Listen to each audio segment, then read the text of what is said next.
During the day, a cruise ship is a bright, crowded city. But when the clock strikes midnight, that atmosphere disappears. The music stops, the pools are drained, and the decks are left to the security lights. While the passengers sleep, a skeleton crew of security, housekeeping, and navigation officers takes over. They are responsible for a vessel that, for several hours every night, is virtually empty. Out here, the darkness is absolute. Without city light pollution or the sounds of land, the environment is reduced to the low rumble of the engines and a view of black water that stretches to the horizon. We're going to look at 3 accounts from crew members who worked these overnight shifts.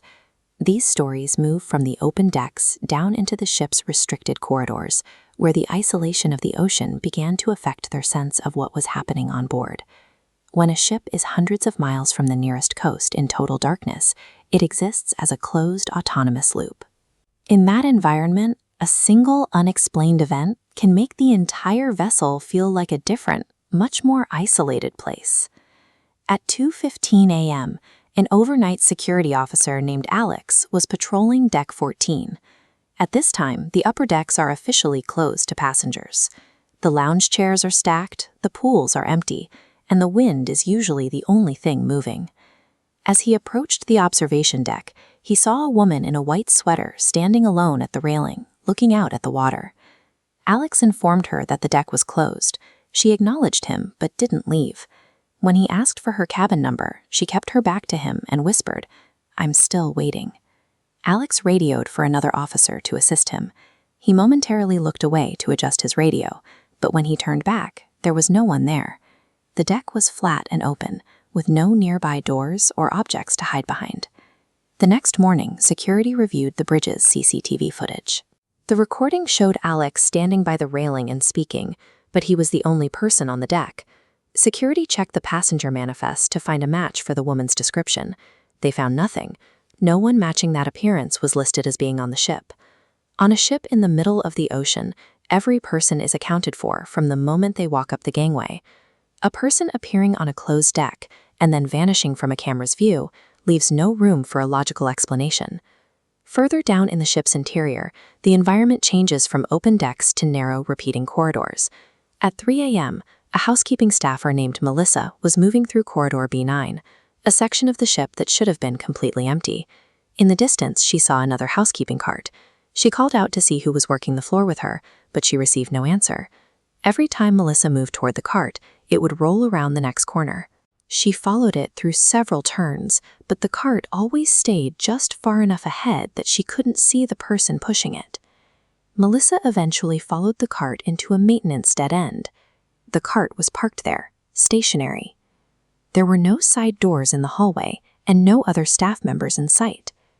The cart was empty, except for a single folded towel on the top shelf. Written across it in black marker were the words, "Wrong floor." When Melissa reported the incident, she learned that Corridor B9 had been locked off for maintenance and renovation for the entire trip.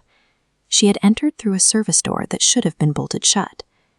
Because of the massive scale of these ships, it is possible to take a wrong turn and end up in a section of the vessel that has been effectively abandoned, where the usual rules of the ship's operation don't seem to apply. The most secure part of the ship is the bridge. At 3:40 a.m., Daniel, a junior navigation officer, was on watch with only a few other officers. The internal phone rang, and a voice identifying as the captain told Daniel to meet him outside on the observation wing for a briefing. Daniel went outside, found no one, and returned to the bridge only to see the captain standing right where he had left him. The captain told Daniel he hadn't made any phone calls. The internal logs were checked to see where the call came from. The system traced the signal back to an extension in a room labeled Navigation Office 2. That office didn't exist anymore. All the hardware, wiring, and phone extensions for that room had been physically removed years ago during a bridge refit. In a system as complex as a modern ship, glitches are expected, but a call originating from hardware that has been physically cut out of the ship's grid suggests a failure that the engineers couldn't explain. The horror of the night watch comes from the isolation. On a ship where every passenger is logged and every room is mapped, these crew members encountered events that were technically impossible within the ship's own tracking systems. For these crew members, The ship was no longer a vacation destination. It was a closed system where objects moved on their own and voices came from rooms that no longer existed. So if you ever find yourself awake in the early hours of the morning on a cruise ship and you're asked to meet someone on an empty deck, you might want to confirm they are actually on the manifest first.